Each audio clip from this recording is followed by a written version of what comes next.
It's a delight to be here for many reasons. I would also like to acknowledge the traditional owners of the land on where we've gathered here today. In particular, pay my respects to the elders past and present. This land always has been and always will be Aboriginal land. I'd also like to acknowledge the representatives from the key organisations responsible for today's event, from Ambulance Victoria, AV, the AIS, Benevolence, and the Ulma Centre as well. Ramadan Mubarak to you all, guests, friends, colleagues. This is a night of firsts. It is a night of firsts for the AV hosting its inaugural Iftar. It's also the first time that I've had the opportunity to formally represent my board.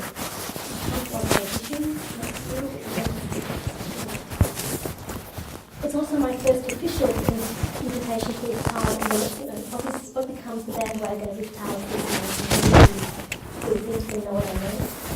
And I think for a lot of you, it's your first Iftar period. So it seems only pertinent that I talk about another first. And that is my first time, and it's not what you think, my first time in my memory that I recall being made to feel different, to stand out. And how that moment and its impact has brought me right to this point. So please indulge me as I join the dots with a bit of storytelling and a bit of reflection. It begins with an iconic Bendigo moment, because everything always begins with Bendigo with me. And I cast myself back to the age of 7. This is last century. Quite literally. I was at the local playground at the end of my street after school, just doing the playground thing with a couple of kids in the neighbourhood. Now, those of you who know what the twirly slide is, you know, the one that sort of curls as you spin around, that was the centrepiece in the playground. And no matter where you came from, all the kids in the neighbourhood knew there was a law with the twirly slide, and that is you waited your turn to go down if there was somebody sitting at the top. You never pushed in. However, one fine day, I was following this routine when the boy ahead of me, let's call him Ewan, it's a very Bendigo name, he was a freckled-faced kid about my age. He sometimes played after school. He stopped at the top of the slide where you go down, and he just stayed there. He didn't appear to be going anywhere, and was just leaning comfortably there as if he was owning the spot. He sat there staring at me as I hovered, with this quizzical expression on his face. I was shuffling from foot to foot, wondering what to do, waiting for this man to stop blocking my progress. That's not even the punchline. That's what I throw that in, it's very symbolic. Eventually, after staring at me with a squiggly face, he blurted out, part curious and part smirk, "Why are you brown?" Now, why am I brown? Now, I should add that in poor Ewan's defence, he had no idea who he was talking to, or the arsenal of precision wit that I was born with to respond to such sort of comments. And the legend goes that I replied his freckled face head on by saying, "Because God put me in the toaster and you missed out." I then proceeded to bump Ewan out of the way and slide down that slide. God knows what kind of thoughts went through his mind. But the satisfaction of silencing him and breaking the slide law felt a little invigorating. Since then, I've come across a swathe of Ewans in radio hosts, journalists, MPs, colleagues even, and complete strangers, often in the course of my consultancy work. And in most of those instances, I've succeeded in holding my own. But as the Ewans have morphed into the UPFs and dog whistling political rhetoric, I'm not going to kid you.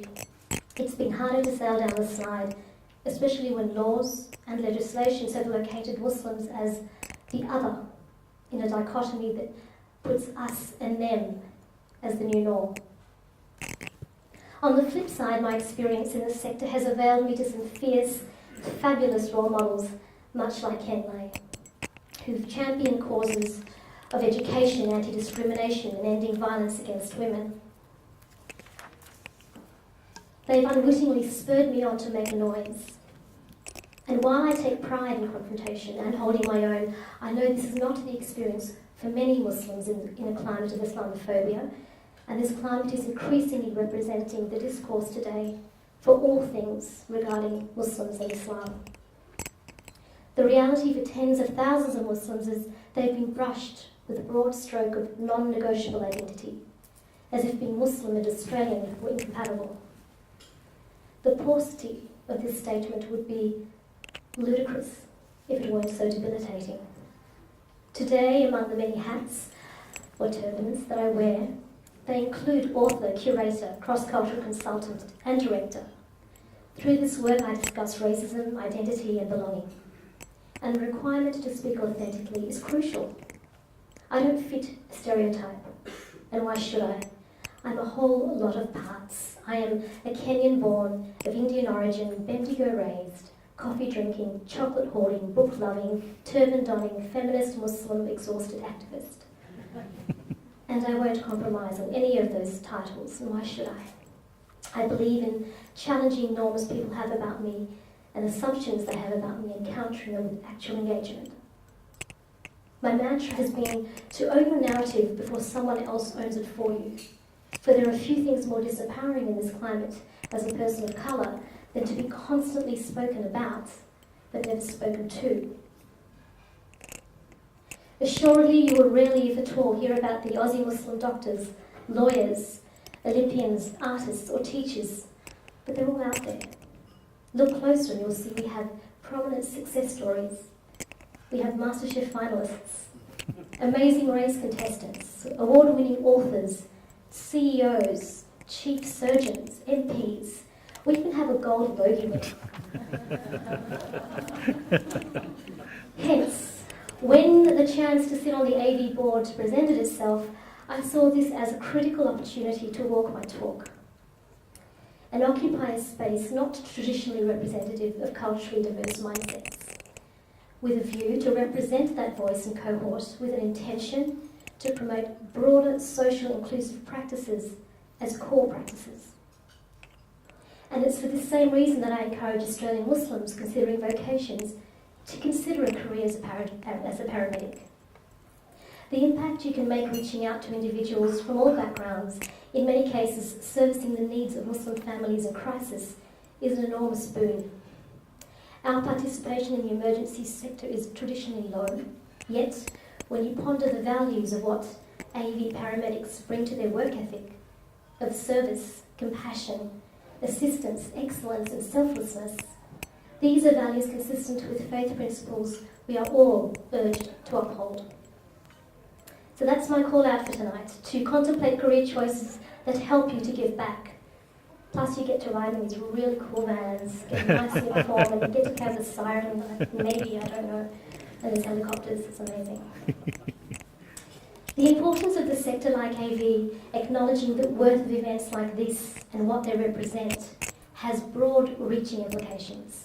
It shows a willingness to acknowledge the presence of diversity in our society and navigate through difference with an open mind. Having said that, I can't stress enough the importance of engagement beyond the singular event. There are organisations in the state that come out at Ramadan, never to be seen again for the rest of the year. And you can't help but feel you've just assisted them tick a box in their social responsibility charter. I call those types the Ramadans. Iftars are not a band-aid for failing to acknowledge and consult with our diverse communities at other times. It doesn't work that way. I can assure you there are still citizens, taxpayers and consumers long after the tables have been cleared here tonight. Let's not also see an inversion of the Ramadan become those Muslims who only seek to engage with organisations during iftars. Seek out opportunities to make change, contribute ideas, criticisms, concerns, because long after Ramadan you may need their services personally or professionally, so make the networking count. Interestingly, in May this year, a new report from the Inspector General for Emergency Management review of community recovery following the 2013 bushfires found some groups within local communities, particularly those with culturally and linguistically diverse backgrounds, to be considerably less aware than others of emergency service communication and of the opportunities to become involved in either emergency procedures or recovery activities. The report concluded to better address the needs of groups, there should be collaborative planning, greater coordination, shared services, expanded services, fewer service gaps, and strength in diversity. Population trends from the Victorian Multicultural Commission estimate in Victoria 48%, or almost half of us, were either born overseas who have a parent who was. This is who we are. Diversity in surround, but it's not reflected in what we do. Let us be enriched by our difference and not paralysed. Victoria is one of the few states to get diversity right, so let's continue to raise the bar by setting an example of inclusion across the state boards. In closing, I would like to say that to attract diversity, you need to model it. It's that simple. In my estimation, Ambulance Victoria is demonstrating a genuine effort in realising this. Strategies to consult with cross-section of Victorian consumers of AV services via its recent establishment of a community advisory committee, tonight's Iftar dinner, and a genuine blueprint to adopt more progressive work practices of social inclusion across the diversity spectrum are just some of the beginning measures they're deploying. I commend AV and my exceptional board colleagues, many of whom are here tonight, for a commitment to a change that sees AV deliver the best possible outcomes for Victorians in crisis. Reflecting back on my Bendigo moment, I like to think that my mic drop moment with Ewan caused him to maybe pursue a PhD in anthropology and study the origins of man back to Africa, as opposed to him developing an aversion for toast. Either way, I would like to send him out a shout out tonight for kickstarting a passion in me to call out biases and barriers where I see them. And on that note, I'll end with some famous words by the recently departed, God rest his soul, iconic Muslim superstar, personality and activist Muhammad Ali, who we remember with love and admiration. And he said, "Service to others is the rent you pay for your room here on earth." Thank you.